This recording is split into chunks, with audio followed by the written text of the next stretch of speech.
અમૃતાઝ veg kitchen ગુજરાતીમાં આપ સૌનું સ્વાગત છે। આજે આપણે અનારસે બનાવીશું। અનારસે મહારાષ્ટ્રીયન મીઠાઈ છે, ટ્રેડિશનલ મીઠાઈ છે। ચોખામાંથી અને ચોખા અને ગોળમાંથી બનાવવામાં આવે છે અને ખૂબ જ ટેસ્ટી લાગે છે।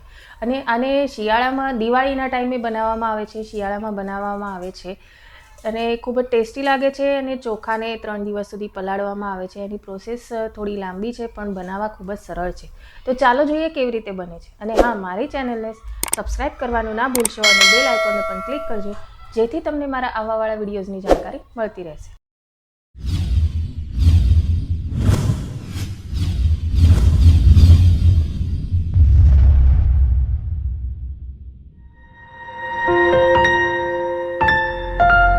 અનારસા બનાવવા માટે મેં અહીંયા 1 કિલો ચોખા લીધા છે। આમ તો આમાં આંબેમોહર ચોખા વપરાય છે, પણ અહીંયા ગુજરાતમાં મળવા મુશ્કેલ છે, તો અહીંયા મેં જીરાસર ચોખા લીધા છે। આ ચોખાને ખૂબ જ સારી રીતે ધોઈને પલાળવાના છે। અહીંયા મેં ચોખાને સરસ રીતે ધોઈ લીધા છે અને તેમાં પાણી પણ નાખ્યું છે। તો હવે આ ચોખાને આપણે 3 દિવસ સુધી પલાળીને રાખીશું। આજે રાતે મેં આને પલાળ્યા છે, તો કાલે રાતે આનું પાણી બદલીશ। પાણી બદલતી વખતે ખાલી આ પાણી કાઢી લેવાનું છે અને તેમાં બીજું પાણી ઉમેરવાનું છે। પાણી બદલતી વખતે તેને ધોવાની જરૂર નથી। તો 3 દિવસ સુધી આ ચોખાને પલાળવા ખૂબ જ જરૂરી છે। ચોખા સરસ પલળી ગયા છે, તો હવે આપણે તેને કાઢી લઈશું, તેમાંથી પાણી કાઢી લઈશું। તો એક ચાળણીમાં બધા જ ચોખા નાખી દઈશું। એકદમ ઝીણી ચાળણી લેવાની છે, કારણ કે ચોખા એકદમ ઝીણા છે।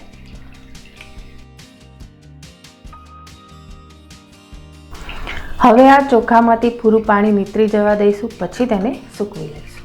ચોખા સરસ નીતરી ગયા છે, તો હવે એક કપડા ઉપર આપણે તેને સૂકવી દેવાના છે।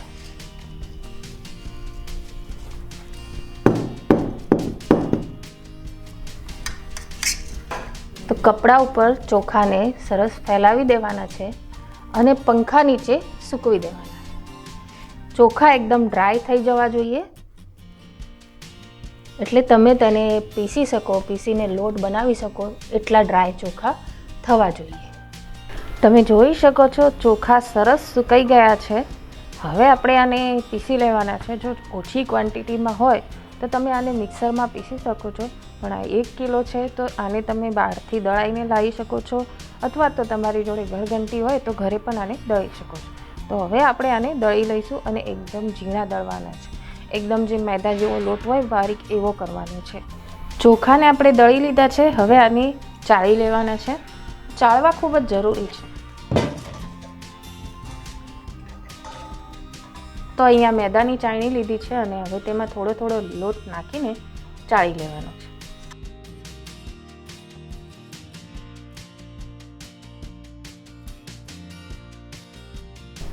બધો જ લોટ ચાળી લીધો છે। તો હવે 1 કિલો લોટ છે, તો 750 ગ્રામ ગોળ આપણે લેવાનો છે અને લોટ અને ગોળને મિક્સ કરવાનો છે। તો પહેલાં હાથેથી મિક્સ કરી લઈશું, પછી તેને મિક્સરમાં પીસવાનું છે।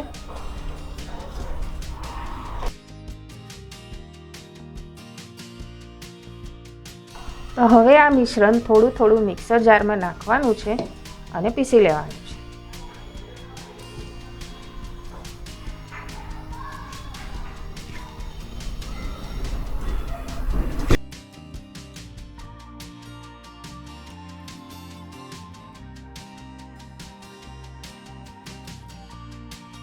તો બધું જ મિશ્રણ મેં પીસી લીધું છે અને અડધું અડધું કરી લીધું છે, જેથી મિક્સ કરવામાં ઇઝી રહે। હવે તેમાં ઇલાયચી અને જાયફળનો પાવડર નાખીશું। ભરપૂર માત્રામાં નાખવાનો છે, જેથી ચોખાની ખરાબ સ્મેલ ના આવે। ઘણીવાર એવું થાય છે કે આપણે પાણી બદલવામાં ભૂલ થઈ હોય તો ચોખાની સ્મેલ આવી શકે છે, તો એનાથી ગભરાવાની જરૂર નથી। તળ્યા પછી તો ખૂબ જ ટેસ્ટી લાગે છે। હવે આને બરાબર મિક્સ કરી લેવાનું છે, હાથેથી મસળીને મિક્સ કરવાનું।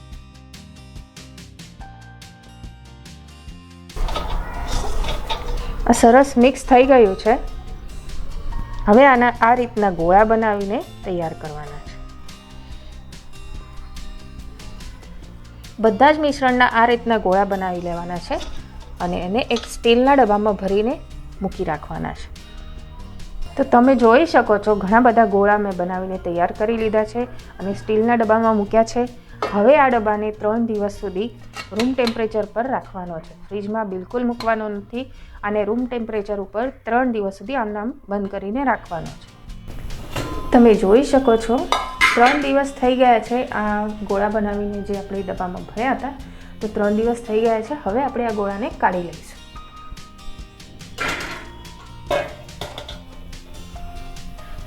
તો એક વાસણમાં આ બધા ગોળા એક એક કરીને તોડી લેવાના છે. આ રીતે બધા ગોળા આવી રીતે ભાંગી નાખવાના છે.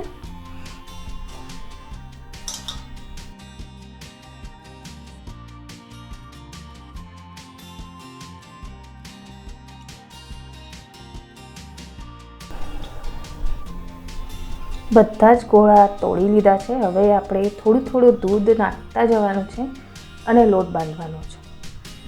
તો આમાં તમે દૂધની સાથે કેળા પણ નાખી શકો છો. આપણે ખાલી દૂધ નાખીને જ આનો લોટ તૈયાર કરીશું.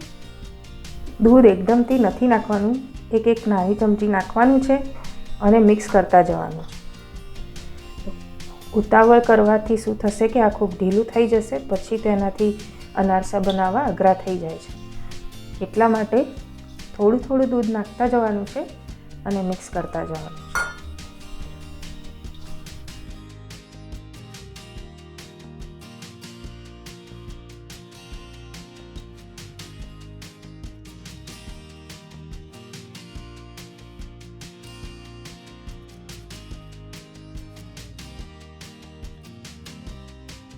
તો અહીંયા થાળીમાં મેં ખસખસ લીધી છે. લોટનો એક ગોળો લઈશું. આ રીતે નાનો મોટો તમારે જે પ્રમાણે લેવો હોય તે પ્રમાણે તમે લઈ શકો છો. આ રીતે ખસખસમાં મૂકવાનું છે અને હાથેથી અને દબાઈને મોટું કરતા જવાનું છે.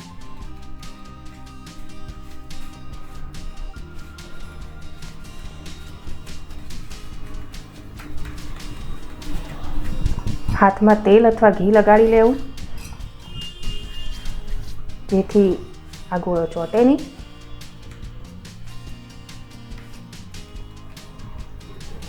અને આની એક જ સાઈડે ખસખસ લગાડવાની છે, બંને સાઈડ નથી લગાડવાની. હજુ એક ગોળો આપણે લઈશું. ખસખસ ઉપર મૂકવાનો છે અને આ રીતે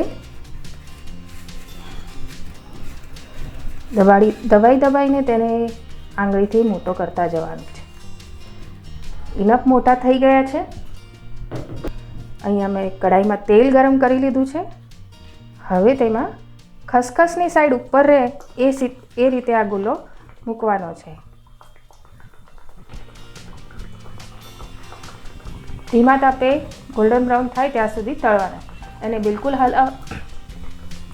બિલકુલ હલાવવાના નથી. તળાવાલ મંડે એટલે જાતે જ ઉપર આવી જશે. તમે જોઈ શકો છો જાતે જ ઉપર આવે છે. અને આને પલટવાનું નથી, આમ જ ફ્રાય કરવાનો છે. ગોલ્ડન બ્રાઉન થાય ત્યારે તેને કાઢી નાખો. ધીમા તાપે તળો એટલે સરસ અંદરથી પણ ચડી જાય. તમે જોઈ શકો છો સરસ ફૂલ્યું છે. આ ગોલ્ડન બ્રાઉન થઈ ગયા છે અને આપણે 1-2 મિનિટ હજુ તળીએ થોડુંક. જો તમે જોઈ શકો છો આ ગોલ્ડન બ્રાઉન થઈ ગયા છે. જો નીચેની સાઈડથી પણ. તો આપણે આને કાઢી લઈશું અને આ જ રીતે બધા જ અનારસા તળી લઈશું. આંગળી ઉપર ઘી અથવા તેલ લગાડી લેવાનું એટલે તેને આ રીતે ફેલાવવામાં તકલીફ ના પડે. અને સહેલાઈથી આ સરસ રીતે ફેલાઈ પણ જાય છે. બહુ મહેનત નથી કરવી પડતી. નાના મોટા તમને ગમે એ સાઈઝ પ્રમાણે તમે બનાવી શકો. ખસખસની ઉપર મૂકવાના જેથી આ થાળીમાં ફરે નહીં તો થાળીમાં ચોંટી જશે. તો ઉપરની સાઈડે નીચેની સાઈડે બરાબર ખસખસ ચોંટવી જોઈએ.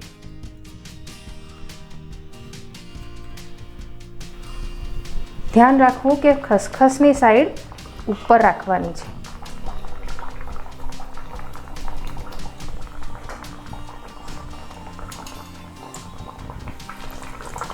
એકવાર તેલ ગરમ થઈ જાય પછી તો સરસ ફટાફટ તળાઈ જાય છે.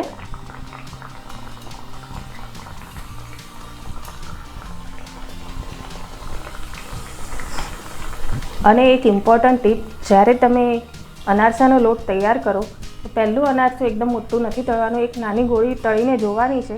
ઘણીવાર એવું થતું હોય છે કે અનારસા તેલમાં ખુલી જાય છે, તો જો એ ખુલી જાય તો તમારે સમજવું કે તમારો લોટ ફેલ ગયો છે.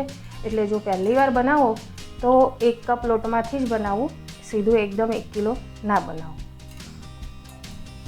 ટેસ્ટી હેલ્ધી અનારસે બનીને તૈયાર છે, તો તમે પણ બનાવો અને મને જણાવો તમને મારી આ રેસીપી કેવી લાગી. ધન્યવાદ.